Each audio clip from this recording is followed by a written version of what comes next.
अब आपके सेनापति से भूल हुई है, तो आपको क्षमा तो मांगनी ही चाहिए।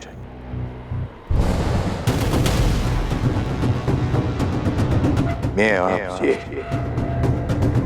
माफी चाहता हूं, महारानी अनुसुईया।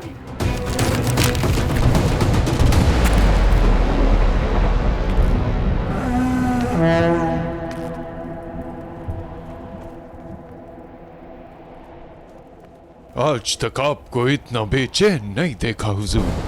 आखिर क्या जरूरत थी आपको उस मल्लिका अनुसुईया के सामने हाथ जोड़कर मुआफी मांगने की? मेरी मानिए हुजूर, और जंग का ऐलान कर दीजिए। खत्म कर दीजिए इन सबको और अपनी रुसवाई का बदला लीजिए। जंग जमीन से पहले जहन में खेली जाती है मोशिस। कारोबारी हूं, नफा नुकसान का ख्याल पहले रखता हूं। मैदान में खेली गई जंग बाद में नुकसान पहुंचाती है, जबकि दिमाग से खेली गई जंग बिना किसी खर्चे के फायदा पहुंचाती है। रही बात अनुसुईया के सामने हाथ जोड़कर माफी मांगने की, तो सियासत का असूल है, जिसके पांव के नीचे से जमीन खींचनी हो उसके पांव में झुकना पड़ता है। मेरी मुश्किल अनुसुईया और बमनी नहीं है, मेरी मुश्किल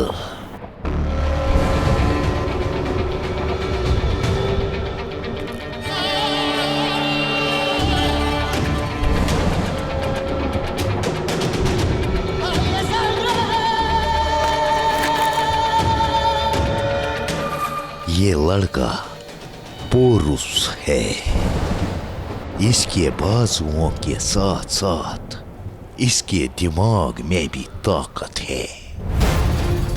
पहली बार इस मुल्क में कोई मिला जिसके बारे में सोचना जरूरी लगने लगा।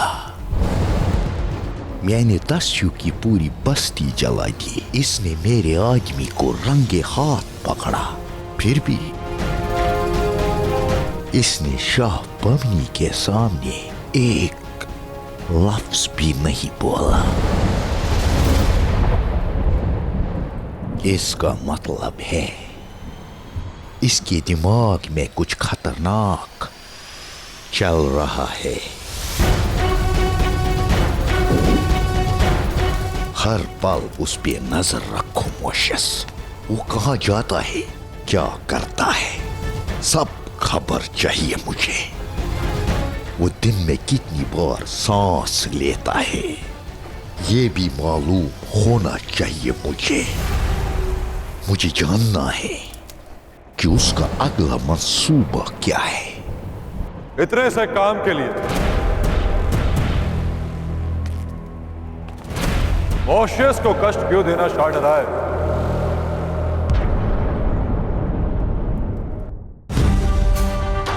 मैं स्वयं यहाँ आया आपको अपनी अगली योजना बताना।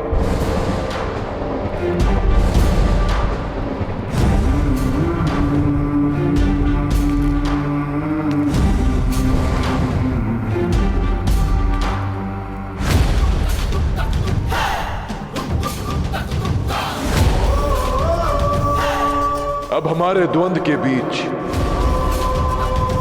कोई नहीं आएगा शाह डराइस, ना ही महाराज बमनी और ना ही महारानी अनुसुईया।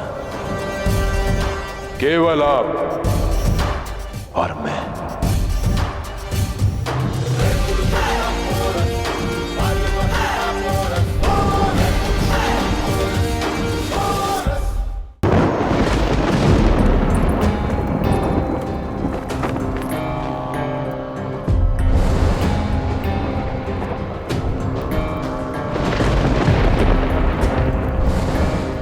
क्या जो पुरु करने जा रहा है वो उचित है?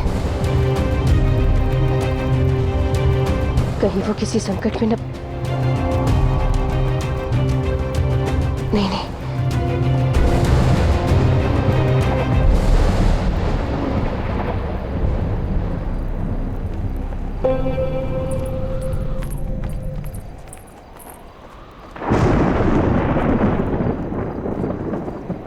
आर्य आ हाँ, वो हम यहाँ से निकल रहे थे, तुम्हारा कक्ष बीच में आके, तो हमने सोचा कि अच्छा, तो मेरा कक्ष बीच में आ गया। नहीं, वो मौसम अचानक बिगड़ गया, बाहर हवा तेज चल रही, बिजली कड़क रही, तो इसलिए हम देखने आए कि तुम कुशल तो। मैं कुशल हूं और आपको यहाँ आने के लिए कोई बहाने की आवश्यकता नहीं। आइए।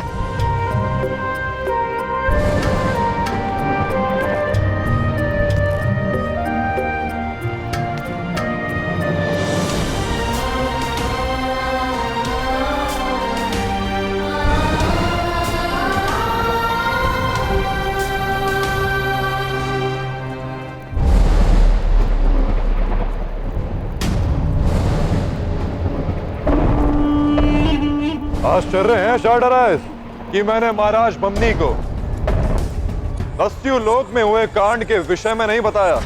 हैरत जैसी चीजों को बरसों पहले खुद से दूर कर चुका हूं मैं पुरु। तुम्हें एहसास था कि महाराज बमनी को कहने से कोई फायदा नहीं होगा, इसलिए तुमने कुछ नहीं बताया। अद्भुत शार्डराइस, अद्भुत। जब एक शत्रु दूसरे का मन पढ़ ले तो द्वंद का मजा ही अलग आता है। इसलिए कहता हूं कि महाराज बमनी को इस वन से बाहर रखते हैं। अब आप मुझे यह बताइए कि आपने जो किया वो किया क्यों? अभी तो कह रहे थे हम दोनों एक दूसरे का ज़हन पढ़ सकते हैं, फिर भी पूछ रहे हो?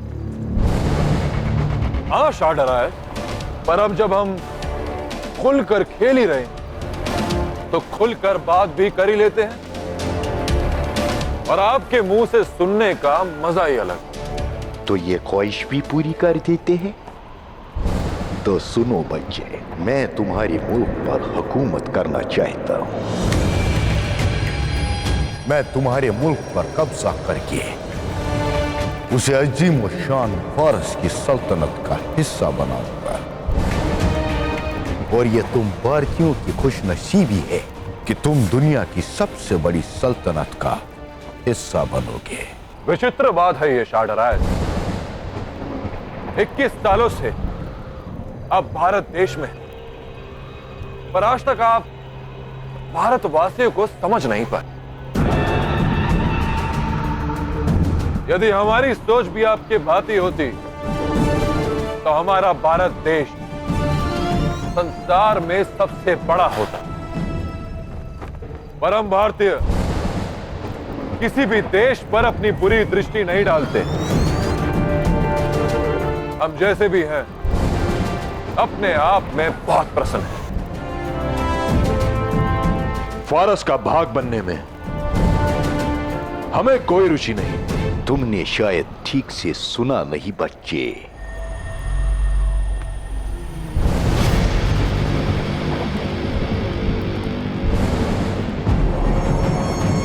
डरायस किसी की मर्जी नहीं पूछता, अपना इरादा बताता है। मैंने कहा मैं तुम्हारे मुल्क पर कब्जा करूंगा, और उसके लिए मुझे तुम्हारी इजाजत की जरूरत नहीं। मेरे सामने या तो ये सर झुकेंगे या कटेंगे।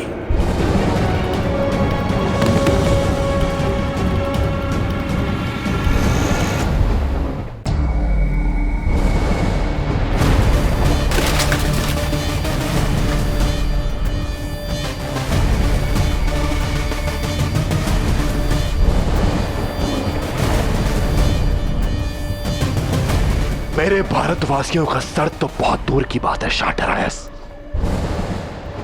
मेरे देश के एक परिंदे का पर तक नहीं ले जा सकते तुम।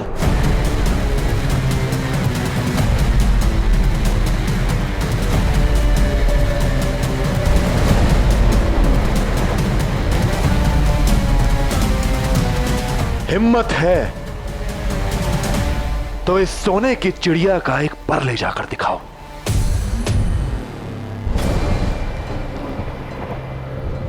अतिथि का सम्मान करना जानते हैं हम भारतीय, पर यदि वो अतिथि अपनी सीमा पार कर दे तो उसका उपचार करना भी जानते हैं हम।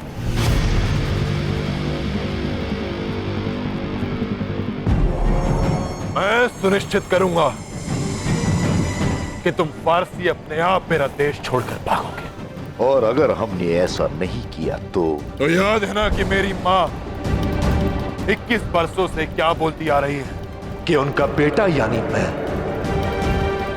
तुम फारसियों को यहां से खदेड़ फेंकूंगा।